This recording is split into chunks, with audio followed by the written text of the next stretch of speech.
My way, or the highway, and in the driveway is a nice range. Cause I grind through the climb, I invite pain. You'll never hear me, bitch, nah, I don't complain. Just gotta flip the switch and you can go and obtain anything you want, anything you need. Your mind's got the key ingredient, it's belief. They'll deceive with the negativity, but I just slide right by that energy. Even when you feel low, you can still go. Even when you feel slow, you can still go. Even when there's no hope, you can still go. I never answer to no, man, I still go. Go, go, go, go, go, go, go, go, go, go, go, go, go, go, go. What's going on, everyone? Welcome back to the Gallop Out. Saw you yesterday, but we're back again today. Jackson, my usual co-host, how you doing today? Doing good, man. How you doing? Happy Thursday. Doing well. Shane O'Neill is in here. He's got his popcorn ready. He just saw his boy Mixto on the cover as we load in. That's never leaving. That's got to be the intro till the end of time, whenever that might be. We'll talk about that privately. Okay, if we can get a better picture of rank, then I'll throw that up tomorrow. But yeah, that's Shane. You're going to be in charge of that one. All right. On today's show, we are going to be going over the late pick 5 Saturday at Aqueduct.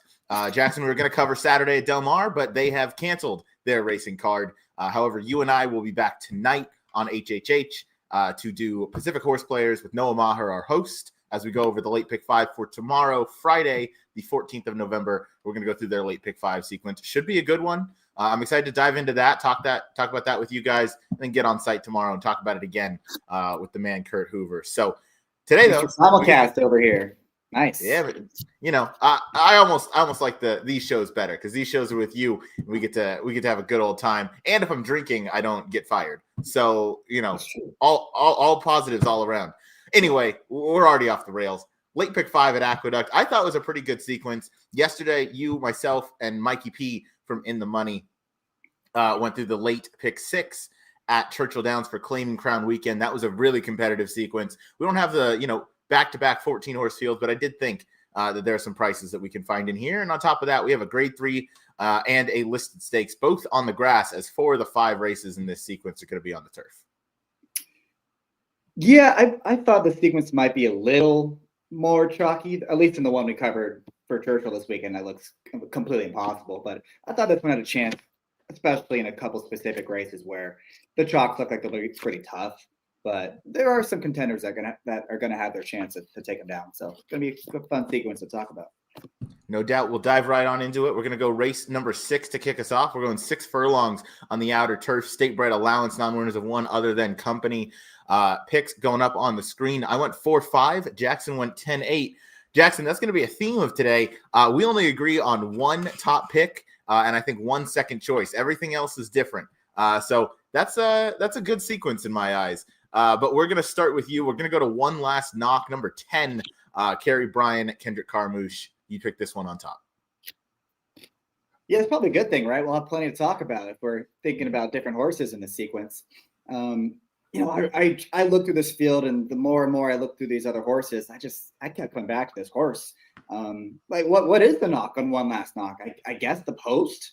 The outside post could be concerned, but other than that, she's lightly raced. She's going in the right direction. She's tactical, but doesn't need the lead. She's got the best speed figures in this race.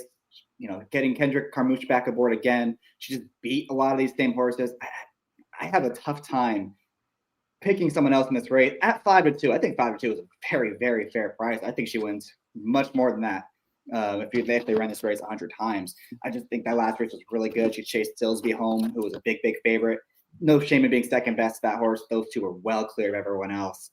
And I think if she runs back those last 2 races, she's going to be a handful for this group to beat. Yeah, she is, and she's a deserving favorite at 5-2 without a doubt. I don't know. She's drawn inside in her last 2 starts, and I haven't been able to find much of an excuse. Given Silsby, I think, is a better horse than she is, especially on the day last time out. So maybe that's why, but I don't know. Now you draw outside, that would kind of be my only knock. against the number 10 one last knock in here is just, you've had the benefit of inside post the last 3 races. You got the job done once and you came in second twice. And now you have to overcome a wide trip. Maybe she can. She certainly does have the strongest speed figures of anybody in here. I went with a bit of a price. I went with the number 4 and Fifi Lafume. Rudy Rod and Ruben Silvera, they've teamed up to have a great deal of success. I like the cutback angle here. I get that you're stepping up in class, going from the restricted claimers, just broke the maiden 2 back versus state bred maiden 50. But I like the way she did it that day. And again, I like the cutback angle. She's going to have to take a step up for sure, but I do think that there's a fair bit of pace in this race. And I think she can maybe sit that pocket trip, maybe a couple lengths off the speed, hopefully make a run turning for home. And I'll take a chance with this one on top, although it's a pretty wide open race. And I'm kind of just trying to beat the favorite in the number 10. Yeah, she's a big price. I didn't love her maiden victory. That race it completely collapsed. So she was able to take advantage. But again, she's 15-1. So yeah, go ahead. All right, there we go. We'll go to the 8 in Twirling Lulu. I gave a strong look to this one. 8-1, I think, is a fair price for a horse facing winners for the first time. You picked this one in second. Yeah, she feels like the upside filly in this race. A lot of these horses, we kind of seen a lot of them at this point. We know what they are. We know what they're capable of. And this is only her second start of her 3-year-old campaign. And the one turf start as a 2-year-old was quite good. It came against a really good field. She contested a fast pace and ran really well. Then she came off the bench, have her long break, and she won that day. And I admit she got a very, very good trip in there and took advantage of, advantageous circumstances. But she still got a good number in there. And I would expect her to probably move forward second off the bench, as horses from this farm typically do, as she did in her second career start. So she does need to improve in this race to be competitive, but I do think that's not absolutely impossible in here. And at 8-1, she'd be the other horse I would be using in the sequence. Yeah, she's certainly a horse that you could factor in off that maiden victory. She's going in the right direction.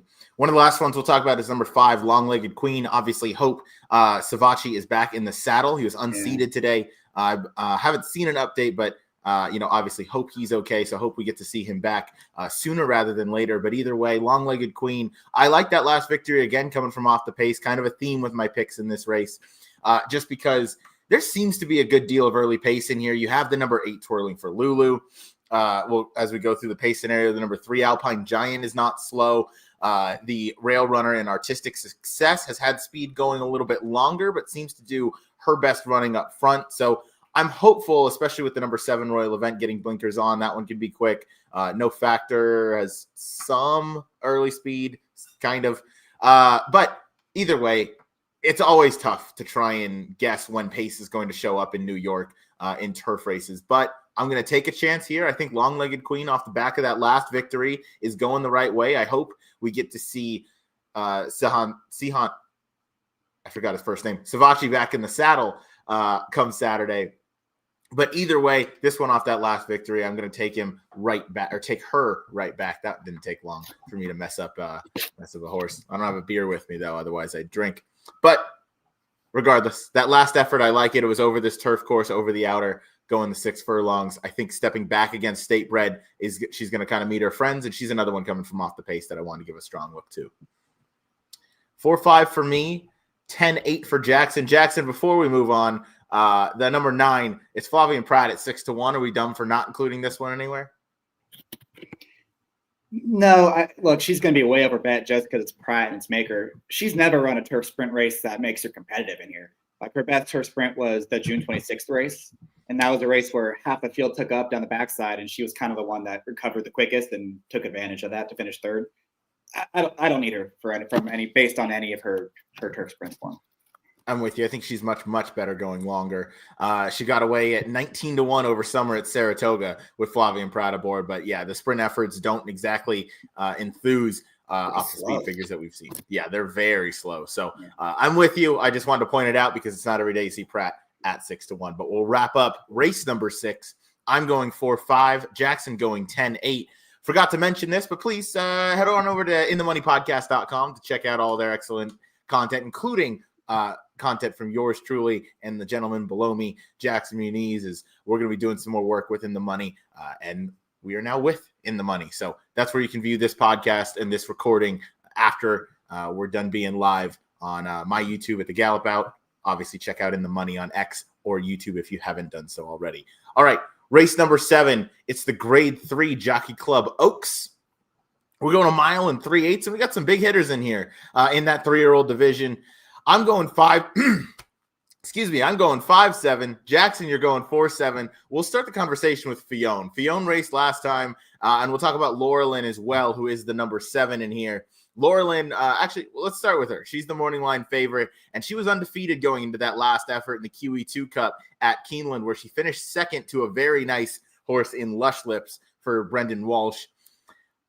I don't know. I kind of expected her to take a step forward last time, and she didn't. So I'm trying to beat her in here. I'm also trying to beat Fionn. I don't know if that's maybe a bit of a fool's errand, but what say you? You can talk about Laurelyn first, and then take us over to Fionn. Yeah, you kind of have to figure out what to do with the QE2 because it was kind of a weird race where like Fionn didn't really run, and neither did anyone else in the back. Like the top 3 just kind of merry-go-rounded around there. But they were also like way clear of everyone else too. So it was kind of a strange race in that regard. But Laurelyn's she's done nothing wrong, right? She was undefeated before that. She had won all those races very decisively. I just, did Lush Lips take a huge step forward last time to beat her? Or did Laurelyn just not run as well as she had at Saratoga? Is what you think you need to figure out with this filly. She's definitely getting the jump on a horse like Fionn. I think at the prices they're going to be based on the morning line, I would probably prefer Fionn, but I'm not going to talk off anyone that likes Laurelyn in this race. Yeah, no doubt. We're watching the stretch run here. That is Opulent Restraint up front. That's Lush Lips from the rail coming to her, and then Laurelyn in third with the jockey with the yellow cap. And you mentioned at the start of your analysis there, they kind of just went merry-go-round around there, and you can see that kind of come true right here. Opulent Restraint just didn't have enough and kind of wouldn't switch leads right there, but Lush Lips got the jump. Laurelyn really ran well in defeat without a doubt, and then Opulent Restraint, came on for third. But obviously you get the 2 big hitters in Laurelyn and Fionn out of that race. Fionn did make up some ground late, but it was a non-threatening 4th place finish. So I don't know. You said at the beginning you got to kind of make heads or tails of the QE2 Cup, and I'm going to, I guess, make tails of it and try and beat the 2 main horses that are coming out of there. I'm going to go with Evershed for Delacour. Dylan Davis is going to be aboard here. I want to kind of excuse that last effort in the Old Dominion Oaks, even though she ran really well. That was over pretty much a bog. It poured rain for about 45 minutes, 30 minutes. They were in a heavy delay over summer before the running of this race. And as Catch Can ended up winning that one, Evershed was the favorite and kind of failed. But again, I don't know that was going to be her preferred service. The race 3 back at Colonial, that was a nice professional looking win, came right back, stepped up against Grade 2 at the Saratoga Oaks Invitational, and ran really well when running in defeat to Laurelyn that day at 14-1. You can see some common opponents in those running lines with Opulent Restraint finishing in third. Evershed split the difference between her and Laurelyn in there. So I think she can kind of turn the tables. I think she's going to sit a little bit closer, maybe in that same sort of spot. Going the 1 mile and 3/8. I like the stretch out and distance. I think that's only going to help. Obviously, her breeding top and bottom length and distance rather is not going to be an issue of any kind. So I'm going to try and take kind of that alternative angle and try and beat those top 2 favorites. And I'll probably single Evershed in all my horizontals, just trying to take a stab against 2 horses that are going to take a lot of money. Rightfully so. They're both very talented, but I think this is one where I might try and get a little bit creative. So what was the excuse to back against Laurelyn? Because Laurelyn handled her very easily that day. And that day she was 14-1. Now she's going to be 5-1. Yeah. The tables on that horse. She's had time to develop, and I think that goes a long way. I mean, her last race was September 9th, and not that Laurelyn hasn't, progressed really nicely and taken steps forward, but she ran that 94 in the Saratoga Oaks Invitational and then came out and ran a 92, which very respectable, but you didn't see some massive progression. And then if we go inside to Fionn's kind of run the has topped out at a low 90s and mid 80s. And Evershed, if you go to that race 2 back, that fits certainly with the likes of what Fionn has done.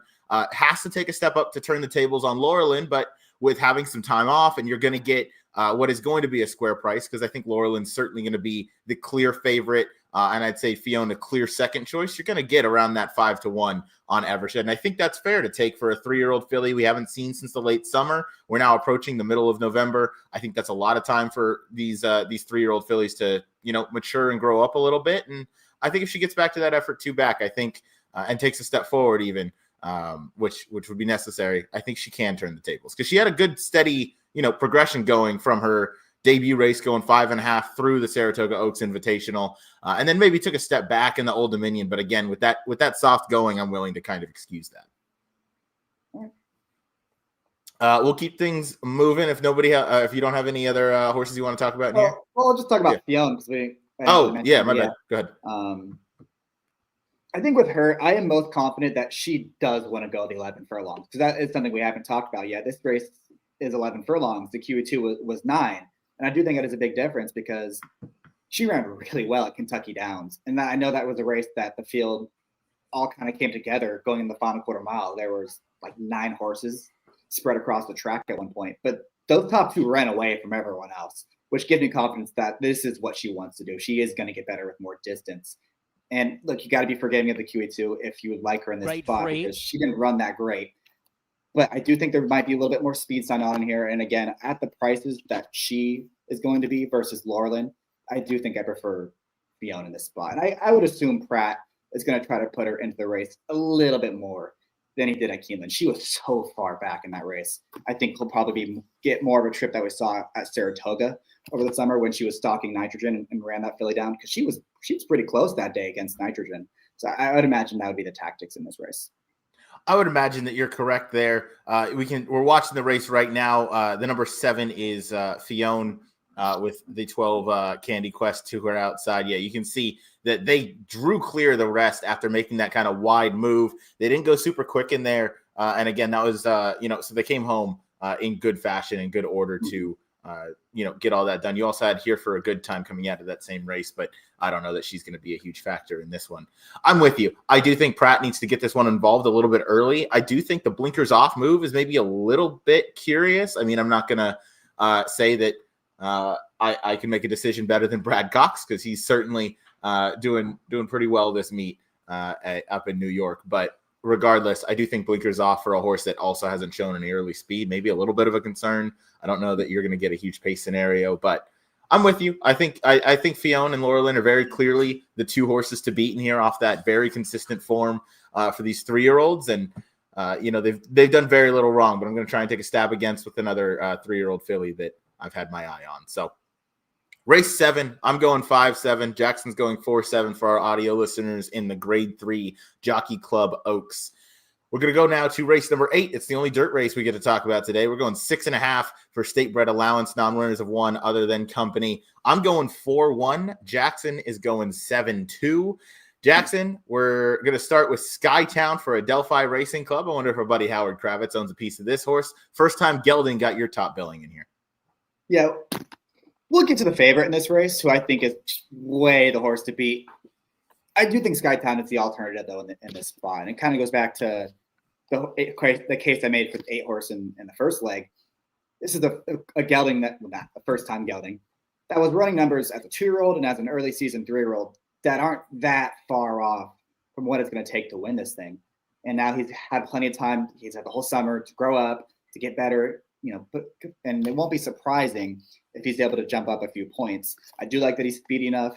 He won that race at Aqueduct over in February, and they threw him into a stake race. So I think that kind of tells you what they thought of him, what they think of him, that he does have ability. Now he's in this race, much more realistic spot, first time gelding off the bench. He's run well off the bench before. He's drawn outside of the other speed. And if he's able to take that step forward from, an early season 3-year-old to November 3-year-old, I think he's going to have a chance to be right there at a price. So he's a horse I want on top. Reluctant top pick, though. We're going to talk about the favorite again. I think that horse is going to be very difficult in this spot. Yeah, I don't have any knocks against the number 7 Skytown. You brought up a lot of really excellent points. No love for the 6 and Empire Sky between the 2 of us. Any particular reason it was we just kind of work our way through this field? Well, we have a lot of horses coming out of that October 19th race, and the pace was just honest. I don't know. I just thought Long 4 ran so much better than everyone else did in that spot. Empire Sky kind of just picked up the pieces late. Long 4 was in chase mode the whole time against Roofer, who's very, very fast. He actually returns in here as well, which is why I don't have him on top. But I think if you want anyone out of that race, I do think it's Long 4. He's the fastest horse in the field. He's going to be forward. He's going to get a good trip. It's just a matter of, can someone come catch him late or not? Yeah. To talk about Long Pour, because you picked this one in second. I don't know. I felt like maybe the inside post could be a bit of a detriment. I know that maybe he is the fastest on speed figures, or the fastest horse early. Maybe the quickest horse would be a better way to put it. I just thought that there is some other speed in here, and maybe he's going to get a little bit uncomfortable. But if he runs back to that last race or the maiden breaking performance, I mean, yeah, I'm with you. He's going to be very, very tough. I ended up going with the number 4, 3Bs for Linda Rice. Savachi again named to ride. Hope we get to see him. But this is just the angle for this is in a race where, one, a lot of them are coming out of a common race, and two, these first level races, I like to look for horses who have multiple wins, who know how to get to the winner's circle, and this is one of those. 3Bs last time for Linda Rice, who obviously dominates the claiming ranks, but has a stronghold pretty much anywhere in New York. Came out really nicely to win a race that they went pretty fast early. There's no denying that, but picked up the pieces and did things the right way. This is definitely a deep closing type, but has wins going the 6 furlongs. I wanted to give this one a look just because I do think that there is a fair bit of pace in here. I do think Long Pour is going to be forward. I think the horse right to that one's outside, and Roofer should be forward. And then the number 8, Share the Loot, has done some of his best running up front and up on the lead. So with Chris Elliott booked to ride again, I do think we get an aggressive ride out of that one, which led me to 3Bs. I feel like the cutback of a furlong might emphasize that kind of late kick that he's had on the dirt. So I wanted to give this one a look. I think 5-1 is the morning line price. I'm hoping I can get every bit of that. And at the end of the day, kind of just Linda Rice I trust in a race where it's a very open, very competitive race. So I wanted to get a little creative, I guess. Yeah, the issue I had with him is that last race, he is never going to get a better setup than he got. I mean, at the opening quarter, there was basically like 6 horses stretched across the track at one point, and then they kind of sorted themselves out in the second quarter, but he was always in the best spot. They were flying, and then he needed the entire length of the stretch to go by. I just don't see how he's getting that kind of setup again in here, and now he has less ground to work with as well. I don't disagree with you. I do think that he's kind of he's been able to run his race most times. 2 and 3 back, he was chasing a pretty slow pace, but the race 4 back at Saratoga, given he was trained by Orlando Noda at the time, he was a little bit closer with Joel Rosario aboard that day, and I felt like maybe he could be a little bit closer. Maybe he was so far back last time just because, as you mentioned. Well, yeah. But he was last in my race. There's only 5 horses. Well, yes, there were only 5, but he closed into a pace that was not a 6 across duel. So he was dead last. He's going to come from out of it, but he didn't come from 5 lengths out of it like he did last time out, going 7 furlongs because again, you mentioned it. They were chasing basically a 6 wide cavalry charge going through the first quarter or so. So I thought maybe he can sit a little bit closer, and if Sahin Savachi gets him a little bit into the race, I feel like that's going to make him dangerous going 6 furlongs. So just wanted to get a little bit of an alternate view there. And then Manhattan Twist down on the rail, kind of just didn't know what to do with this horse. So I wanted to throw him in thinking that maybe he gets forgotten about. I think the board is going to tell a big story maybe on this horse and this horse's chances. Might just get overbet because of the Pratt and My Racehorse effect. So maybe it's going to be a little tougher to tell. But first time gelding, first time Lasix, has been off since about a year ago. It's going to be 364 days come Saturday. So this is kind of that dark horse where you don't know. Maybe he's come along really well. This is a reasonable spot to bring this horse back. Cost $150,000, but you don't see him entered in for a claiming tag rather. So comes back protected against New York breds, and if anything, you can look back to the debut performance where this one seemed to fire fresh first time out. Maybe he was just really cranked up that day, but lost a sacrosanct next out. That's a pretty salty horse, and then on turf, which is I don't think where he wants to be. So we get a chance to see him now late into his 3-year-old season. Again, he's been gelded, Lasix. Maybe this is going to be a bit of a turning point. We can see a step forward. So one I want to give a shout to, just thought 9-2 was fair enough value on that. All right, that's race number 8. I'm going 4-1. Jackson is going 7-2 for all of our audio listeners. We'll move on now. Race number 9, it's the Knickerbocker Stakes. Picks are up on the screen. I am going 4-3. Jackson's going 4-2. Jackson, this is the only race where you and I agree, and Ohana Honor looks to be in a perfect race to get back in the winner's circle. It sure seems like it, right? And we got to start with the Sycamore. That was a race. He took so much money in there. I think he was like 6-1 more in line, and he got hammered. And I do remember that was a race on paper where there wasn't much speed. And I think Pratt kind of decided early on, like he was just committed. I'm going to the front. And then when he didn't get it, he was kind of just in chase mode the whole time. And it wasn't a trip that worked out. And that's why I set up a horse from way off the pace, like Decivio. It was like 40-1. Yeah, he was like 40-1 in there. The race just kind of set up for a closer.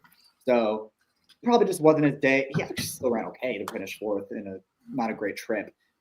And then the Tappet at Kentucky Downs, that was a good field. Look at the things that horses have done out of that race. He finished second in there against a field that it's better than what he's facing here. And I do think, looking back at his past races, a mile and eighth should be fine for him.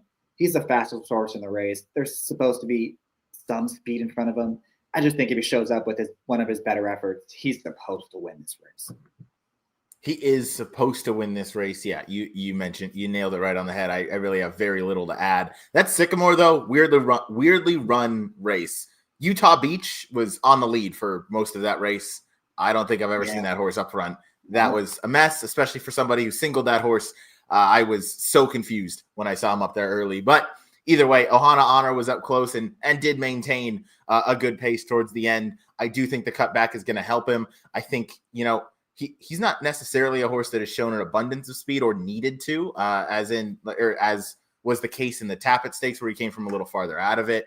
You had the Manhattan where I think that's kind of his best sort of run style. He was overmatched that day, but I think that he can get back to that sort of tactical run style, that sort of off the pace trip. And, maybe he was just a little too close last time and it just kind of flattened out his late turn of foot. But Pratt's going to have him in a good spot. And yeah, as you mentioned, he should absolutely win this race.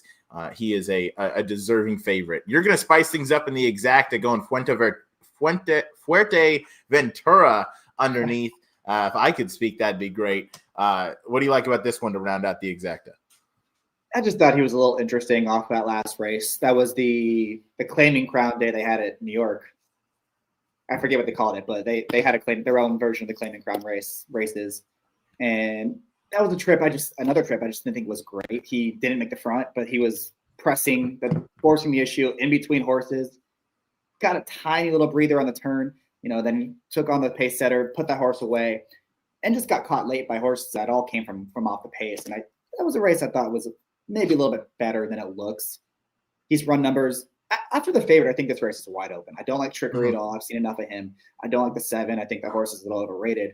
And if you're looking for a horse to spice up this Exacta, I do think he is capable of getting the lead in this spot. And if they leave him alone, I think he can take his foot a long way. And if they do, based on how they rode him last time, I do think there's a chance that he's able to outbreak the one horse. And, again, he's run numbers that put him right there in the mix for second. So I think give me an Exacta with the 4 over the 2.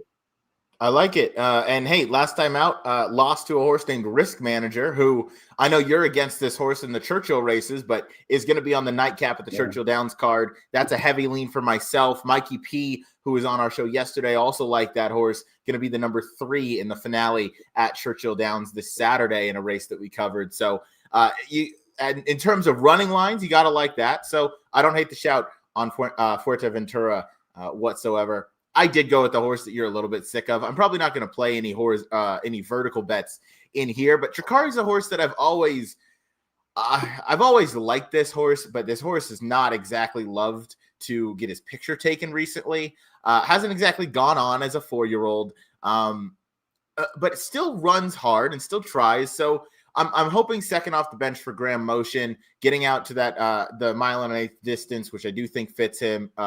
Fits him. I just want to give this one more chance. Again, I think this race is Ohana Honor through and through, and I like your pick of Fuerteventura to finish in second. I thought this one, though, always has had that kind of upside, and I think on his best day, he can certainly give Ohana Honor a run for his money. It's just, are we really going to see that effort? So that remains to be seen. But I'll take Tricari underneath in a race that, again, I'm a heavy lean on Ohana. Yeah, the problem is his best day was 16 months ago now, and he has not been. Yeah. I mean, his only good race this year was the Maker's Mark, and that form has not held up at all. Carl's has been terrible overseas, and Integration lost at like 3-5 in a grade 1. Like, I don't know.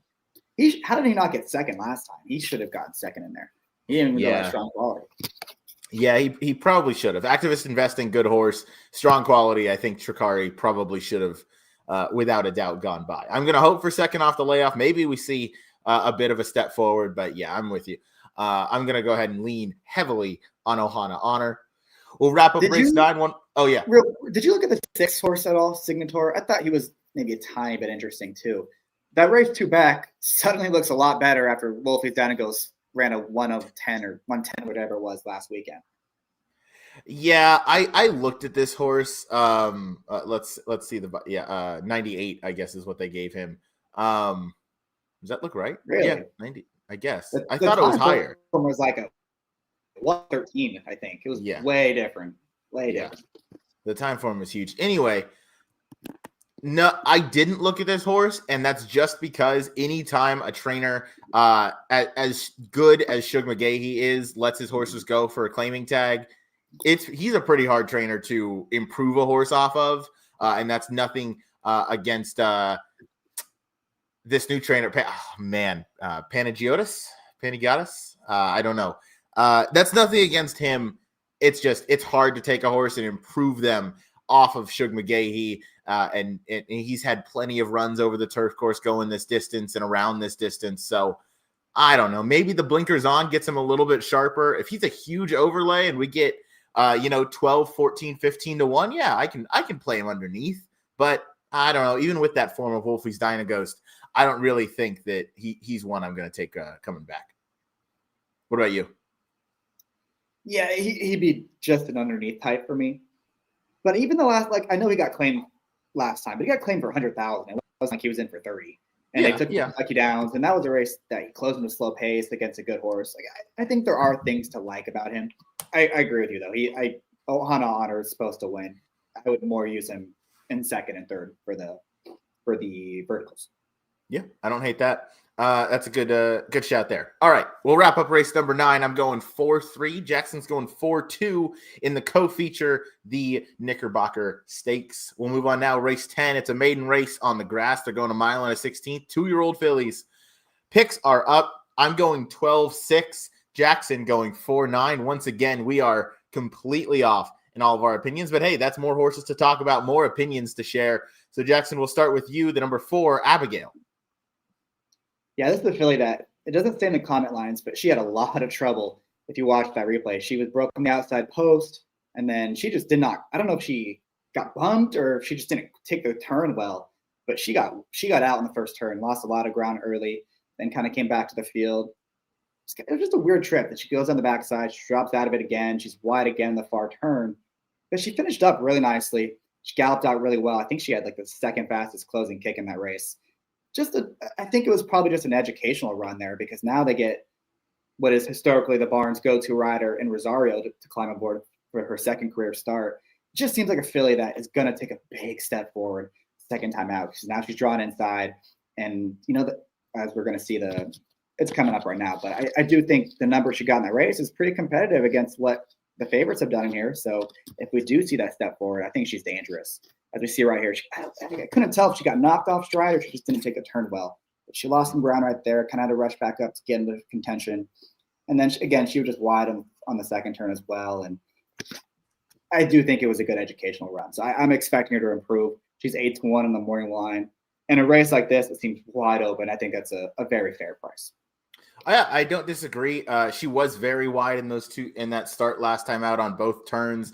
And yeah, I'm not sure if she got knocked going into that turn or if she just kind of bore out and didn't take the turn too well. It was her first time doing that in a barn for a family that we're pretty aware kind of just doesn't crank their horses out first time out and kind of likes to race them into shape and give them that education. So maybe that's what that was. Jaime Rodriguez was aboard that day. You mentioned the jockey switch to Rosario. This is certainly one I will give a close look to. You mentioned the post position, much more favorable than drawing way out in no man's land at post 10. This one broke from last time. So Abigail could certainly improve second time out going long. I didn't get too creative in here. I went with the number 12, Isadora Duncan, Flavian Pratt, Chad Brown, and Brant team up once again. Chad Brown, as usual, off to a very hot start at Aqueduct. I feel like I've seen this before where I try and beat these horses, even though she's drawn out in the parking lot. This is just a horse where lost to a nice horse in Blue Madame, who's also trained by Chad Brown. She won really nicely that day. Isadora Duncan finished in second. She had a pretty decent kick first time out. I feel like his 2-year-olds, or I know his 2-year-olds can certainly improve second time out. I got to take this one. I don't know that I'm going to lean super heavy in terms of like a single because I already have, the Ohana Honor and 3 Bs in this sequence. But this is one I'm going to use on top, and I'll press up as well just because, again, I think Pratt, Chad teaming up, that I know it's nothing breaking news here, but they're always tough to beat, and his horses just seem to take leaps and bounds of progression between starts. So 12 on top for me. Any thoughts on that one, Jackson? No, she's another contender. This race is wide open. I think if you made a case for anyone, I wouldn't have too many bad things to say about it. All right, we'll go to your next choice, the number 9, Delightful Darling for Mark Casse, Dylan Davis. This is kind of the last chance for her. I think if she doesn't win on Saturday, she's a horse you can kind of just a horse that picks up pieces late, or settles for pieces, I should say. The race 2 back at Saratoga was really good. That was a pace that was a hot pace. She was always on top of it. And the horses that ran her down came from the clouds. It was Quiet Street and Lit Ship. Both of who came back to win. They both came back Kentucky Downs and won. One of them was a stake race. So that was a good – it wasn't like those were bad horses that came and got her. Those were good horses that had good setups. And they were well clear of the rest and fourth in the rest of the field. So I think Delightful Darling, that race 3 back was good. 2 back was good. Last time was just okay. I guess she was a tad wide. She kind of just ran in place, which makes me think perhaps the mile will be okay for her, that she will stretch out. I would expect her to be in front. I mean, I got to assume they're just going to wing it on the front end and see what they got, because that's probably her best chance in here. And she is the fastest horse of the proven form thus far. So if she's able to take her talent to 2 turns, she could be dangerous in this spot as well.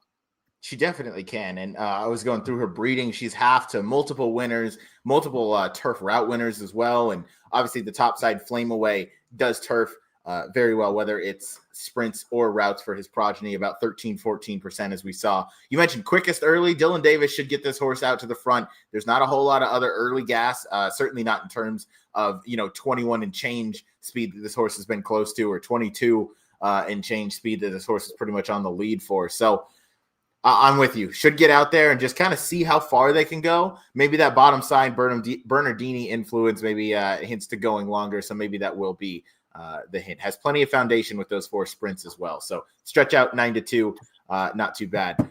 Last one we'll talk about is the number 6, Just Tell Ann. This is one I think is going to sit just off of the number 9, Delightful Darling. Has some early speed. Ray Handel, I love his number, second time turf. Stretching out, certainly no issue. Has a pretty good work coming in here. I wish I was able to watch it, but seems to be in a relatively sharp time there. Seems to be another horse that's kind of progressing.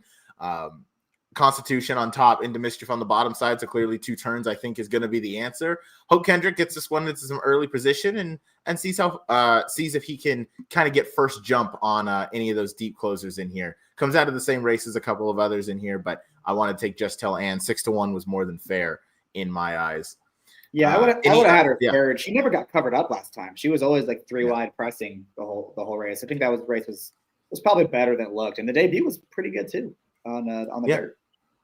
Horses have come out to run okay out of there. They are just 2-year-olds after all, but a couple of improving buyers and next out winners. So, any love to the number 8 in for Graham Motion? Yeah, that was a horse I wasn't quite sure what to do with. I don't like her as the favorite. I think there are more interesting horses at better prices, but the debut was pretty solid. I thought that was a good race. The 2-turn race at Laura I thought it was just okay. I don't know what you thought of it. It was kind of a slow pace that she kind of just sat on top of, and it was fine. It was fine. She's obviously a contender in this spot, but again, I just think there are horses at better prices that I would prefer. I agree. I think there's some better price shopping to do. Should just note, Graham Motion and Jaime Rodriguez team up to have a good bit of success on the ROI front. Looking at, obviously a massive price here as they are 1 for 2 with a 24.40 ROI, but also I believe that's 4 win. Certain 38% from 13 starters with above a $5 ROI all time or over the past year when they team up together. So just something to point out is they clearly do some good work. That was a slow pace, to your point. Not one I necessarily wanted out of there. Was just kind of curious your thoughts in general. This is a competitive field to end things out. Last one, a bit of a live long shot, I think, is the number 3, Sharing Wisdom. Kenny McPeak with his 2-year-olds. He's been lights out up in New York with that Jimmy Jerkins type angle. But this one, another one that maybe is kind of run those same 3 figures, same 3 races, 3 in a row. I don't know that this one necessarily has that huge late kick. I don't know where I would expect this one early, but I do think this one is another candidate to improve and has 2 of 3 runs in the trifecta. So maybe one to use a little bit underneath. We'll wrap things up. Jackson, that was a fun sequence. I'm going in race number 10. I'm going 12-6. Jackson is going 4-9 for those audio listeners. Thank you guys for tuning in. Jackson, between how'd you do in that tournament today? I saw you were playing in one, or assumed you were playing in one. Obviously, our buddy Noah is the most recent winner of a tournament to get into the large one this weekend on Twin Spires. Yeah, today wasn't our day. We had a good look at it, just took a swing and missed. But little bro Noah had a great day. He won the contest, so he'll be playing on. I think he's playing on Saturday, and at the Churchill one. So it'll be a lot of fun. All of our friends are playing in it, and definitely want to beat them. That's gonna be fun. What's up? I need the bragging rights. So we got to beat them. That's right. Yeah, bragging rights over whatever is in the prize pool. Bragging rights just goes so much farther. So thank you guys for watching. Jackson, we will be back later tonight in just a couple hours over on the HHH Racing Podcast as we go through the late pick 5 tomorrow, Friday at Del Mar. Rain or shine, might be a little bit of rain, but should be a nice enough card out there to start our weekend. Obviously, no racing at Del Mar on Saturday to be announced for Sunday, but I think we're okay. It's not normal that I have to deal with weather out here. So, I only know so much, but to everybody that tuned in to listen tonight, thank you guys. We will see you next week. And if you come on over to the HHH Racing channel, you will see us there. Please be sure to check out inthemoneypodcast.com for all of the excellent content out there. Jackson and I will be featured on more content as the time goes on. And of course, subscribe to the Gallop Out on YouTube. Thank you guys for watching. Jackson, have a good one. We'll see you in a couple hours.